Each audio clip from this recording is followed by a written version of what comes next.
오늘은 새 유월절의 제정 이런 제목으로 말씀드립니다. 유대인들에게 3대 절기 중에 가장 중요한 유월절이 있어요. 자, 이 유월절은 이스라엘 민족이 한 국가로 태동하게 된 그 중요한 단초가 되죠. 그래서 이스라엘 사람들이 지금 애굽에서 400년 이상 종살이하고 있었고, 이스라엘 백성들이 하나님께 부르짖어 기도할 때에 그 구원자 모세를 보내서 이스라엘 백성들을 출애굽을 시킵니다. 그때 이제 그 애굽의 10가지 재앙을 내리게 하고, 마지막 재앙이 장자의 죽음, 그 각 가문의 장자를 죽게 하고, 또 초태생, 짐승에 처음 난 초태생을 이제 이렇게 죽게 하는 재앙이죠. 자, 그래서 이스라엘 백성들을 하나님 구원하시기 위해서 역사적으로 유월절을 제정하게 했습니다. 이제 때가 되어 아브라함에게 약속했던 가나안 땅을 기업으로 주시려고 하나님께서 애굽에서 노예 생활을 청산하게 하고 이스라엘 백성들을 출애굽시킬 때에 제정하신 법이죠. 그래서 각 식구가 먹을 수 있는 분량에 따라 어린 양을 잡되 그 양의 피를 문에 바르고, 문설주와 문에 바르고 그 고기를 그 밤에 급히 먹으라고 했어요. 자, 그러면 하나님께서 애굽의 장자의 죽음의 재앙을 내릴 때 그 집을 뛰어넘어가게 하셨다는 것입니다. 그 십자가에 흘리신 보혈의 피와 같이 이스라엘 백성들에게 있어서는 장자의 죽음을 면하게 하는 죽음의 사자가 넘어가게 하는 법. 그래서 유월절인데, 넘어갈 유, 넘어갈 월. 그래서 이 한자를 옛날에는 넘난절이라고도 했다고 그래요. 오직 예수님의 피가 우리를 덮어서 하나님께서 죽게 될 우리의 죄를 사해 주시는 법의 그 그림자가 유월절이었던 것이죠. 자, 여기 본문에 앞서 보면요, 이 유월절을 사용할 집을 구하라고 제자들을 보내서 준비시켰어요. 그래서 제자들이 가서 한 집을, 다락방을 준비했어요. 자, 그럼에도 불구하고 정작 제물로 사용할 양에 대한 얘기는 없습니다. 그 이유가 예수님께서 친히 제물이 되시기 때문입니다. 그래서 오늘 예수님께서 제자들에게 포도주와 떡을 자신의 피와 살로 소개하면서 자신을 먹이시는 것을 연출하고 있어요. 그러니까 예수님이 친히 제물 되시는 거죠. 자, 그 말씀이 사도 바울이 우리의 유월절 양 그리스도께서 희생되셨다라고 고린도전서 5장 7절에서 말하고 있습니다. 오늘 본문 16절과 18절을 보면요, 16절, 내가 너에게로는 이 유월절이 하나님의 나라에서 이루기까지 다시 먹지 아니하리라, 이렇게 하시고요. 또 18절에도 비슷한 말씀으로 내가 너에게로니 내가 이제부터 하나님의 나라가 임할 때까지 포도나무에서 난 것을 다시 마시지 아니하리라 하시고, 이렇게 두 번에 겹쳐서 말씀을 하시는데, 그것은 예수님께서 하나님 나라에 임할 때까지 유월절 먹기, 유월절 양고기를 먹고 포도주를 마시는 것을 하지 않겠다라고 말씀하시는 거예요. 즉 구약의 상징을 감추시고 그것의 실체인 예수님으로 완성시킨다는 겁니다. 그래서 양의 살과 피를 예수님의 살과 피로 바꾸어서 제자들에게 먹이시고 가르치시는 그러한 그 성찬식을 제정하신 겁니다. 구약 시대의 유월절, 이스라엘 사람들 오늘도 메시아를, 예수님을 믿지 않기 때문에 이 유월절을 행하고 있어요. 자, 그 유월절은 실제로 예수님에 대한 모형이고 그림자일 뿐입니다. 그러므로 우리는 유월절 절기의 의미를 유월절 실체로 오신 예수님께서 찾아야 합니다. 사도 바울이 말하기를 우리의 유월절 양 그리스도께서 희생되셨다라고 말한 거예요. 예수님 십자가에 달려 돌아가신 것은 그것이 그냥 십자가에 못 박힌 것이 아니라 하나님께서는 유월절 양으로서의 예수님을 십자가에 피 흘려 죽게 만드신 겁니다. 자, 그러면 예수님께서 유월절 양으로 이 땅에 오셨다는 사실을 어떻게 할 수가 있습니까? 사도 바울은 고린도전서 5장 7절에서 예수님이 유월절 양으로 희생되셨다고 했는데 그것을 어떻게 알 수 있냐는 거죠.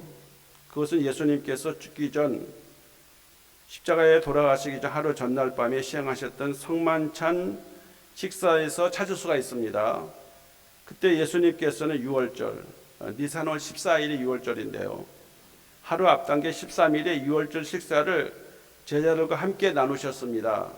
그때 예수님께서 유월절 양고기와 포도주를 하나님 나라가 완성될 때까지는 더 이상 먹고 마시지 않을 것이라고 말씀했어요. 아까 말했잖아요. 더 이상 이제 유월절은 예수님께서 친히 유월절 그 양 피와 양의 살이 친히 되시기 때문에 유월절을 이제는 폐지시킨 겁니다. 그리고 유월절 대신에 예수님 피로 세운 새 언약을 지키라고 말씀하셨어요. 여기 20절에 그 말씀 아닙니까? 저녁 먹으니 잔도 그와 같이 이르시되 이 잔은 내 피로 세우는 새 언약이니 곧 너희를 위하여 붓는 것이라. 자, 이것이 성만찬입니다. 오늘 우리가 세례식을 한 다음에 세례 받으신 분들과 함께 지금 1년에 저희들이 4번의 성찬식을 갔는데 세례식은 봄과 가을 2번에 받지만 성찬식은 우리가 1년에 분기마다 한 번씩 4번 갔습니다. 자, 이렇게 예수님은 성만찬을 제정하시면서 그때 제자들에게 따라주신 포도주는 유월절 어린 양으로 오셔서 십자가상에서 흘리신 예수님의 피라고 하셨어요. 십자가에 흘리신 예수님의 피가 지금 그것이 보통 피가 아니라 예수님이 유월절 어린 양으로 희생당하신 것입니다. 예수님께 떼어주시는 살은요, 예수님께서 유월절 양고기로서 내어주신 자신의 생명이라고 하셨어요. 유월절 구약의 백성들은 유월절 양의 피를 다 뺀 고기를 먹어야 했습니다. 유월절 그 고기는 피를 뺀 거예요. 피를 빼려면 어떻게 하죠? 물속에 담갔다가 피가 빠진 다음에 그것을 이제 고기를 구워서 먹죠. 자, 예수님의 살은 우리가 먹어야 할 생명을 유지하는 예수님의 살입니다. 예수님의 살이 우리 안에 우리가 먹음으로 말미암아 우리에게 들어오시잖아요. 우리의 살이 되고요. 예수님과 우리가 한 몸이 되는 것을 의미하는 거예요. 떡을 받으면은 그것이 음식이지만 예수님의 살은 생명이 있기 때문에 우리가 그 예수님의 살을 먹을 때 그것이 예수님께서 우리에게 영생을 얻게 하는 생명의 떡이 되는 거죠. 생명을 주는 구원의 떡이 되는 겁니다. 그러므로 모든 그리스도인들은 예수님을 믿을 때 그분의 유월절 양으로서 먹고 마시는 것이 되는 겁니다. 그러므로 예수를 믿게 된 자는 더 이상 유월절을 지키지 않아야 하는 것입니다. 오늘날도 이단 중에 안성령 증인들 이런 사람들 유월절 지켜야 된다는데 예수님께서 이 성만찬을 제정하시고 친히 유월절 양의 피, 양의 고기 살이 되어 주셔가지고 우리가 성찬식에서 그 예수님의 피를 마시는 것은 양의 피를 마시는 것이고 예수님의 그 떡을 받게 되는 것은 예수님이 양으로서의 우리에게 고기를 먹여주시는 거죠. 자, 그래서 유월절은 실제에서 예수님께서 오시기 전에는 잠깐 존재했지만은 그것은 예수님의 모형이자 그림자에 불과한 거예요. 자, 그러므로 예수님은 오늘 성만찬을 통해서 새 유월절을 제정하신 겁니다. 새 유월절의 의미는 우리 어떻게 그것이 실제로 우리의 마음에 감격으로 다가오고 그것이 우리에게 생명이 되는 것은 성령님이 임재하시고 역사하기 때문이에요. 성령께서 성만찬에 임재하셔서 예수님의 십자가의 정체성을 가르쳐 주고 있는 것입니다. 성령님은요, 성찬식에서 우리가 얼마나 죄인인지를 알게 합니다. 나의 죄는 예수님의 십자가의 피로 덮을 수밖에 없다는 사실을 알게 하는 거예요. 이 성찬식은요, 상당히 신비스럽습니다, 여러분. 이 눈에 보이는 비지블 그레이스, 보이는 하나님의 은혜이지만은 여기에 임재할 때에 우리에게 감격과 감사가 있고요. 그리고 우리가 얼마나 죄인인지를 알게 하는 거예요. 이 성찬식에 임재해서 여러분 준비하고 딱 나오면은요, 여기에 은혜를 받게 되죠. 그래서 어떤 사람은 병이 있으면 병이 낫기도 하고, 불치의 병이 낫기도 하고, 또 이제 믿음이 더 견고해지기도 하고, 또 이 성찬식을 받게 됨으로써 우리가 더 하나님께 충성하게 되고 세상을 살아갈 수 있는 용기와 담대함을, 믿음을 성찬식을 통해 갖게 되는 겁니다. 왜 그렇습니까? 그것이 단지 예수님의 살을 상징하는 떡과 예수님의 피를 상징하는 그 포도주에 그치지 않고 거기에 성령께서 친히 임재하셔서 그것을 통해서 시간과 공간을 초월해서 2000전에 십자가에 달리신 예수님을 우리로 하여금 만나게 하는 것이에요. 그 교감이 이루어지는 것입니다. 놀라운 역사가 아닙니까? 자, 그래서 우리는 십자가 아래에서 예수님의 살과 피를 계속 먹고 살아야 합니다. 그래야 하나님의 자녀다운 삶을 살게 될 것입니다. 이것을 알게 된 사람은 이제 우리가 이 성찬에 참여할 때에 나의 어떤 행위라든지 공로라든지 업적이라든지 신앙이라든지 정성이 나의 구원의 일도 보태지지 못한다는 사실을 깨닫고 그저 은혜에 감사할 뿐입니다. 전도사님도 오늘 성찬식에 이게 하나님의 은혜라고 말하잖아요. 그 성찬식은 뭐냐? 유카리스트, 하나님이 우리에게 주시는 은혜의 선물이에요. 눈에 보이는. 그래서 이것은 참으로 그 안에 우리가 이 자리에 기도하고 참여할 때에 성령님께서 역사하심으로 말미암아 우리 자신은 감추어지고 우리 자신은 아무것도 아닌 죄인인 것으로 깨닫게 되면서 우리에게 영원한 생명을 주시는 예수님을 우리 안에 모셔드리게 됨으로 말미암아 놀라운 이러한 역사가 벌어지는 것입니다. 기적이 나타나기도 하고 우리의 삶의 전환점, 우리가 세상을 살던 우리들이 이제는 하나님과 하나님의 나라를 위해서 결단하고 살게 되는 그러한 중요한 계기를 갖게 되는 것입니다. 새 유월절을 제정하신 예수님께서 성찬식을 기념하라고 명령하셨습니다.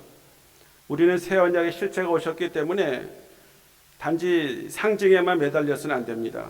직접 주님의 말씀을 매일매일 묵상하면서 되새기라는 의미가 있습니다. 우리는 매일 성찬의 삶을 살아야 할 것입니다.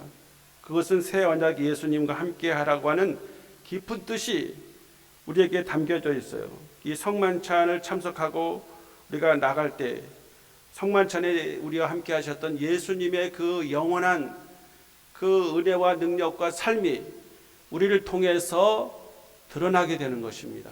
우리가 예수님과 함께 연합하여 하나 되어서 이 세상에 살아갈 때 작은 예수로서의 그 예수님이 이 땅에서 이루어야 할 그 모든 일을 우리가 이 성찬식을 받고 나서 이제 새 힘을 얻어가지고 그 하나님이 우리에게 주시는 그 능력과 지혜로서 우리가 이 세상을 헤쳐나가는 것입니다.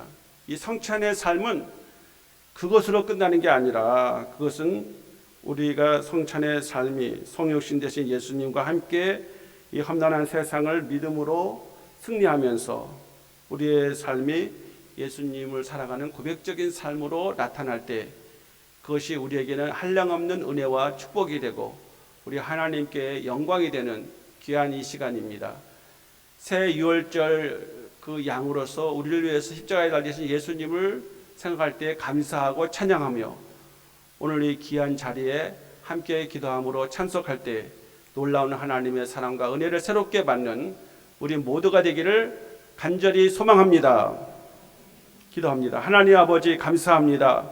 새 유월절 양으로 오신 예수님, 이제 예수님께서 이렇게 제자들과 함께 최후의 만찬을 드시면서 그 구약의 유월절의 이제 실체인 예수님이 그것을 완성시키셨습니다. 예수님이 양의 살과 피가 되시고 그래서 그것을 먹는 제자들에게 영생을 허락해 주시며 예수님의 제자로서 이 세상을 변화시킬 수 있는 지혜와 능력과 놀라운 은사와 하나님의 놀라운 그 권세를, 그 충만함을 우리 한 사람 한 사람에게 허락하여 주시옵소서. 예수님과 함께, 성육하신 예수님과 함께 작은 예수로서 세상에 빛된 삶, 거룩한 삶을 살게 해 주시옵소서. 예수 그리스도의 이름으로 기도합나이다. 아멘.